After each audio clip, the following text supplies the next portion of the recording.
नमस्कार विद्यार्थी मित्र, आपल्या शिष्यवृत्ती परीक्षा इयत्ता 7वीच्या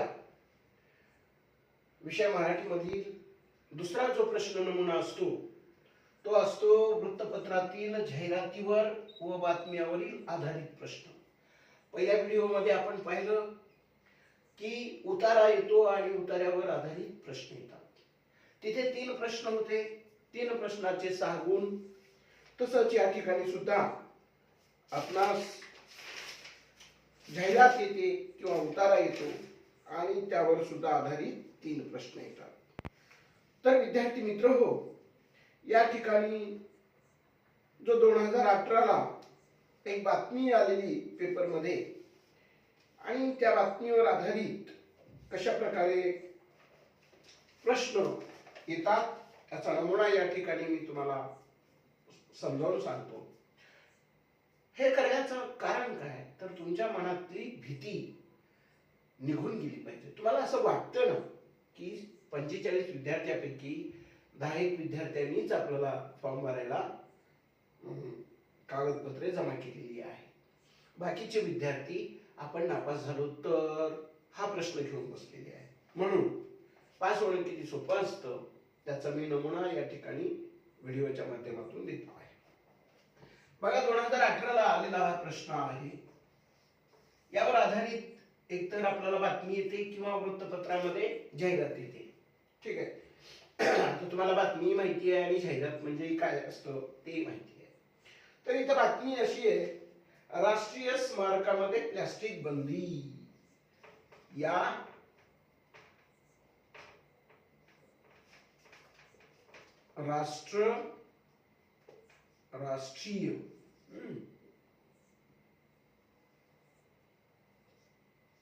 राष्ट्रीय स्मारकामध्ये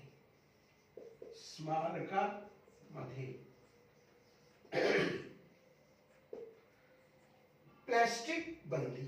प्लास्टिक अशा प्रकारची काय आलेली आहे आता ही बातमी आहे। ही काय आहे? बातमी। जाहिरात एक नमुना असतो, बातमी एक नमुना असतो। आणि या बातमीला बघा, आता तिथे स्पष्ट आपल्याला दिलेलं असतं, नवी दिल्लीहून आलेली ही बातमी आहे पेपरला। तुमच्याकडे जेव्हा पुस्तकं येतील तेव्हा तुम्ही ती पुस्तकं घेऊन त्याच्यामध्ये पहा। फळ्यावर एवढं लिहिणं शक्य नाही छोट्या व्हिडिओमध्ये। नवी दिल्लीहून आलेली आहे बघा। आता राष्ट्रीय स्मारक कोणाचं असतं? हे की नाही, राष्ट्रीय स्मारक हे महान नेत्याची असतात, ज्यांनी आपल्या देशासाठी आपलं सर्वस्व त्यागलेलं असतं आणि त्यांचा इतिहास येणाऱ्या पिढीला माहिती व्हावा, त्याची ओळख व्हावी म्हणून त्यांची राष्ट्रीय स्मारक उभी केली जातात। तर त्या राष्ट्रीय स्मारकामध्ये प्लास्टिक बंदी आहे। प्लास्टिक सर्वांना माहिती आहे आपल्याला। तर बातमी कशी आहे बघा, मी वाचून दाखवतो। स्वच्छ भारत स्वच्छ स्मारक मोहिमेचा भाग म्हणून देशातील सर्व राष्ट्रीय स्मारके तसेच पर्यटन स्थळावर प्लास्टिक बंदीची घोषणा करण्यात आली। काल दिल्ली येथे केंद्रीय पर्यटन मंत्र्यांनी महात्मा गांधी जयंतीचा मुहूर्त साधून ही घोषणा केली। सर्व राष्ट्रीय स्मारकांच्या परिसरात संपूर्ण प्लास्टिक बंदीची अंमलबजावणी महिनाभरात करण्याचे तसेच या ठिकाणी स्वच्छतागृह उपाहारगृहांची सुविधा पुरवण्याचे निर्देशही त्यांनी दिले। किती छोटीशी बातमी आहे। आता या छोट्याशा बातमीवर आपणास त्यांनी 3 प्रश्न विचारलेले आहेत। 2018 ला हा प्रश्न आलेला आहे आणि 6 गुणाचा असतो। 3 प्रश्न असतात। बातमी आपण ऐकली, बातमी लगेच वाचल्याबरोबर आपल्या लक्षात पण येते। आता यातल्या काही शब्दांचा अर्थ जर समजून घ्यायचा म्हटलं, स्वच्छ भारत स्वच्छ स्मारक म्हणजे जेवढी काही स्मारक आपल्या देशामध्ये आहेत, जेवढ्या महान नेत्यांच्या पुतळे त्या ठिकाणी उभे करून त्याच्या आजूबाजूचा परिसर अतिशय सुशोभित केलेला असतो, अतिशय सुंदर केलेला असतो आणि त्यांच्याशी निगडीत असलेल्या बऱ्याच काही घटनाही त्या ठिकाणी आपल्याला शिल्पाच्या रूपात पाहायला मिळतात। त्यांना स्मारक म्हणायचं. आता ही एक मोहीम राबवलेली आहे हे या बातमीमध्ये आपल्याला कळतं. आणि मग पर्यटन स्थळ एक शब्द आलेला आहे. पर्यटन स्थळ म्हणजे ज्या ठिकाणी आपण सहल म्हणून फिरायला जात असतो त्याला पर्यटन स्थळ म्हणतात. ठीक आहे. तर या पर्यटन स्थळावर सुद्धा प्लास्टिक बंदीची घोषणा करण्यात आलेली आहे. आणि ही बातमी ज्या दिवशी आली त्याच्या आदल्या दिवशीचा संदर्भ दिलेला आहे. काल दिल्ली येथे केंद्रीय पर्यटन मंत्र्यांनी, म्हणजे भारत सरकार जे असतं, जे दिल्लीतलं सरकार असतं त्याला केंद्रीय सरकार म्हणतात. जे संपूर्ण देशाचे मंत्री असतात, देशाचे पंतप्रधान असतात, त्या पंतप्रधानाच्या मंत्रिमंडळामध्ये एक पर्यटन खातं असतं. त्या पर्यटन खात्याचे जे मंत्री असतात त्यांना पर्यटन मंत्री म्हणतात. आणि ते केंद्रातले असल्यामुळे केंद्रीय पर्यटन मंत्री असं म्हणतात. आणि प्रत्येक राज्याचा आपापला एक वेगळा पर्यटन मंत्री असतो. आणि महात्मा गांधीचा जयंती मुहूर्त साधलेला आहे त्यांनी. आता महात्मा गांधीजीची जयंती कधी असते तर त्यांचा जन्मदिवस. आता महात्मा गांधीजींचा जन्मदिवस आपणास माहिती आहे का? तर 2 ऑक्टोबर आहे. बरोबर आहे. पुढे जर आलंच कुठे आपल्याला प्रश्नामध्ये तर लक्षात येईल. हे माहिती असलं पाहिजे थोडंसं. ज्या राष्ट्रीय नेत्याचं स्मारकाबद्दल बोलत आहे तर त्यांच्याबद्दलचा थोडासा इतिहासही आपणास माहिती असला पाहिजे. जसं की इथं महात्मा गांधीजींच्या जयंतीचा मुहूर्त म्हणजे त्या दिवशी. आता महात्मा गांधीजींची जयंती कधी असते तर 2 ऑक्टोबरला असते. हे आपणास माहिती असलं पाहिजे. सर्व राष्ट्रीय स्मारकांच्या परिसरात संपूर्ण प्लास्टिक बंदीची अंमलबजावणी महिनाभरात करण्याचे, महिनाभरात म्हणजे 2 ऑक्टोबरला ही मोहीम सुरू झालेली आहे. त्याचं उद्घाटन झालेलं आहे, मुहूर्त साधलेला आहे.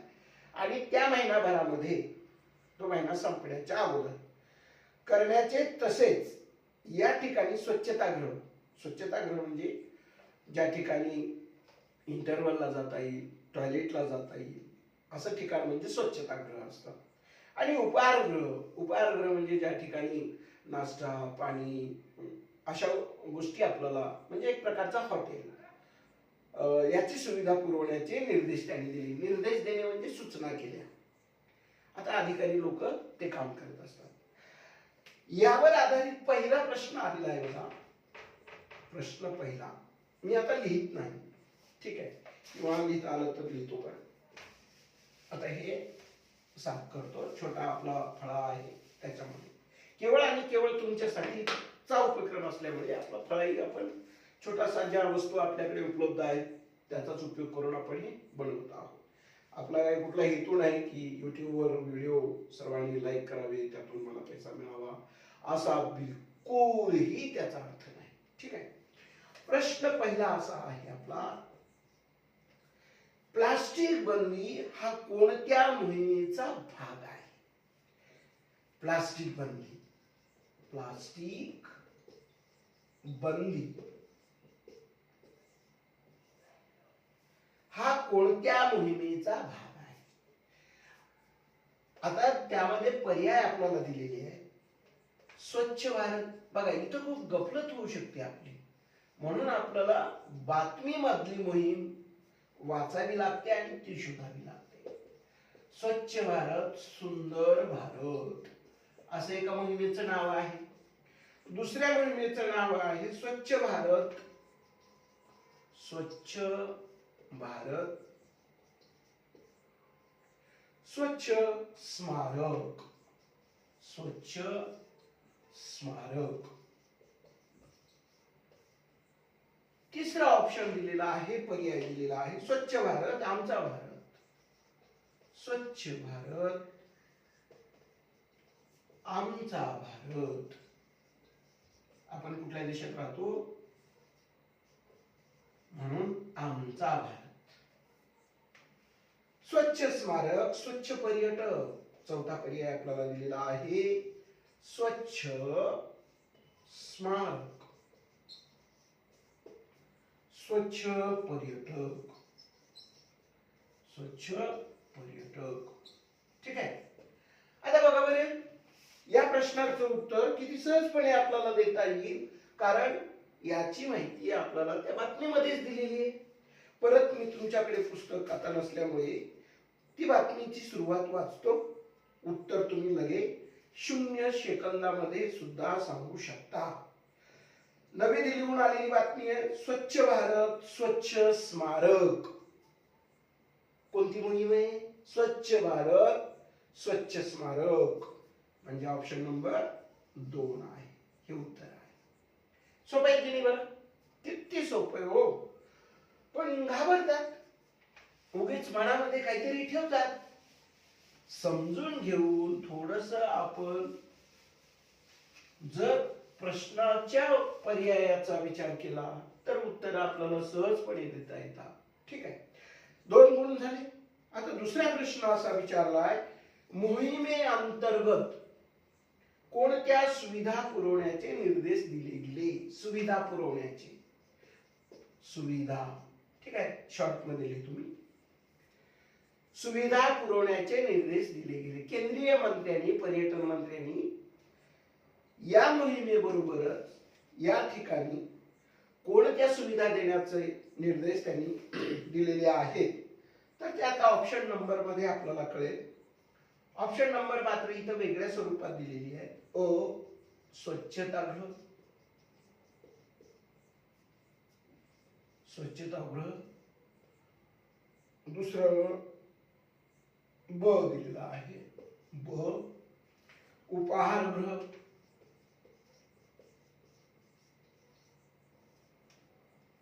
क दिलेला आहे, प्लास्टिक वस्तू. बर, आता ऑप्शन आहेत का? हे ऑप्शन नाही. ऑप्शन आता लिहिलाय, ऑप्शन म्हणजे पर्याय क्रमांक 1, फक्त ब. ऑप्शन क्रमांक 2 दिलेला आहे, अ, ब आणि क. ऑप्शन क्रमांक 3 म्हणजे पर्याय क्रमांक 3 दिलेला आहे, फक्त क. आणि ऑप्शन क्रमांक 4 म्हणजे पर्याय क्रमांक 4, फक्त अ व ब. बरोबर, किती सोपं आहे. काय म्हणताय? प्रश्न असा आहे, प्लास्टिक बंदी या मोहिमेअंतर्गत कोणत्या सुविधा पुरवण्याचे निर्देश दिले गेले? बातमीमध्ये गेलो आपण आणि वाचू लागलो की आपल्याला इथं लगेच ओळख सापडते. सर्व राष्ट्रीय स्मारकाच्या परिसरात संपूर्ण प्लास्टिक बंदीची अंमलबजावणी महिनाभरात करण्याचे, तसेच या ठिकाणी स्वच्छतागृह व उपाहारगृहाची सुविधा पुरवण्याचे निर्देश दिले. कोणकोणते दिले? स्वच्छतागृह एक दिलं आणि दुसरं उपाहारगृह. हे प्लास्टिक वस्तू वापरा म्हणते का तिथे? इतर बंदी आहे. म्हणजे पर्याय निवडत असताना आपल्याला हे निवडता येणार नाही. फक्त ब म्हटलंय, एवढंच आहे का सुविधा द्यायचंय? नाही, ही पण द्यायची आहे, म्हणून हे उत्तर नाही. हे तर बिलकुलच नाही, कारण त्याच्यामध्ये प्लास्टिक वस्तू सुद्धा सुविधा पुरवायच्यात का? बिलकुल नाही. फक्त क म्हटलंय, हे तर बिलकुलच नाही, 100% चुकीचं आहे. राहिलं हे, तर या सुविधा देण्याचं निर्देश पर्यटन मंत्र्यांनी दिलेले आहे, अ आणि ब. हे आपलं उत्तर झाले. 4 मार्क्स, 4 गुण झाले. तिसरा प्रश्न बघा. तिसरा प्रश्न मात्र आपल्या पूर्वज्ञानावर आधारित आहे. म्हणजे आपण जसं शाळेत येतो तसं नेहमी महात्मा गांधीची दरवर्षी जयंती साजरी करत असतो, है की नाही? मोहिमेची घोषणा कोणत्या दिवशी केली? कोणत्या दिवशी केली? आता या प्रश्नाचं उत्तर तुम्हाला या बातमीमध्ये सापडणार नाही. या बातमीमध्ये शब्द आहे महात्मा गांधीजींच्या जयंतीच्या निमित्ताने. मग आता पर्याय आपल्याला दिलेले आहे 3 ऑक्टोबर, त्याच्यानंतर पर्याय क्रमांक 2 दिलेला आहे 31 जुलै, पर्याय क्रमांक 3 दिलेला आहे 2 ऑक्टोबर आणि पर्याय क्रमांक 4 दिलेला आहे 1 ऑगस्ट. विद्यार्थी मित्र हो, याचा अर्थ जेवढे राष्ट्रीय नेते आहेत, जेवढ्यांच्या आपल्या शाळेमध्ये आपण जयंत्या पुण्यतिथ्या साजऱ्या करतो, ते सर्व जयंत्या पुण्यतिथ्या सरकार पातळीवर सुद्धा साजऱ्या होतात. म्हणून त्यांच्या सर्वांचे आपल्याला जयंती म्हणजे जन्मदिवस आणि त्यांच्या पुण्यतिथी या 2 गोष्टी तरी आपल्याला एकत्र कराव्या लागतील आणि त्याचं संग्रह करून वाचन करावं लागेल. एवढं आपलं काम आहे. तेव्हा अशा प्रश्नाचं उत्तर आपणास देता येईल. आता सांगा बरं, मोहिमेची घोषणा कोणत्या दिवशी केली? बघा, या बातमीमध्ये दुसरी ओळ अशी आहे इथे. काय बरं, काल दिल्ली येथे केंद्रीय पर्यटन मंत्र्यांनी महात्मा गांधी जयंतीचा मुहूर्त साधून ही घोषणा केली. महात्मा गांधीजींची जयंती केव्हा साजरी केली जाते?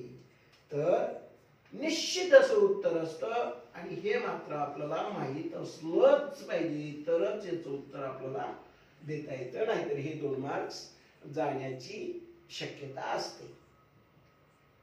ठीक आहे. तर अशा प्रकारे बघा किती सोपं आहे. काल 6 गुणांचं पहिल्या व्हिडिओ मध्ये सांगितलं आपण. या दुसऱ्या व्हिडिओ मध्ये 6 गुणांची तयारी. असेच येणार प्रश्न ते. हा नमुना आपल्याला जर कळला किंवा परीक्षेच्या प्रश्नांचा पॅटर्न कसा आहे तो एकदा कळला की उतारे आपण जर 10-20 वाचले, त्यावरचे प्रश्न सोडवण्याचा सराव केला तर ते 6 मार्क्स मिळतील. अशा बातम्या किंवा यावर मग आता पुन्हा आणखीन जाहिरात आहे, अशा काही 10-20 जाहिराती वगैरे बातम्या बघितल्या तर ते 6 मार्क्स, असे एकूण 12 मार्क्स. पुन्हा कवितेवरचे 6 मार्क्स, 18 मार्क्स इथेच तयार होऊ लागले. ठीक आहे. तर अशा प्रकारे खूप सोपा भाग आहे. कसल्याही प्रकारे या परीक्षेला तुम्ही घाबरायचं तर नाहीच. तुम्ही परीक्षेला बसा फक्त. ज्यांना वाचता लिहिता येतंय आणि ज्यांना शिक्षकांनी सूचना दिल्यानंतर किंवा काही काम सांगितल्यानंतर ती करण्याची आवड आहे आणि करावं असं वाटतं, म्हणजे थोडक्यात ज्याला हुशार व्हायचंय ना, तर त्या विद्यार्थ्यांनी या गोष्टीमध्ये सहभाग नोंदवला पाहिजे. जास्तीत जास्त विद्यार्थ्यांनी या परीक्षेला बसायचं. मी तुम्हाला सर्व प्रकारची मदत व्हिडिओच्या माध्यमातून वर्गामध्ये नक्कीच करणार आहे. तर आजच्या व्हिडिओ मधून तुम्हाला कळेल की किती हे सोपं असतं. तर अशाच प्रकारे आता याच्यानंतर एखादी जाहिरात घेऊ, त्याच्यानंतर एखादी कविता घेऊ आणि मग नियमितपणे असा आपण सराव करूया. कसलाही ताण न घेता या परीक्षेला तुम्ही सर्वांनी सामोरं जायचं आहे. ठीक आहे. इथेच थांबूया आज. धन्यवाद. व्हिडिओ आवडला तर लाईक करा, शेअर करा. ओके, धन्यवाद.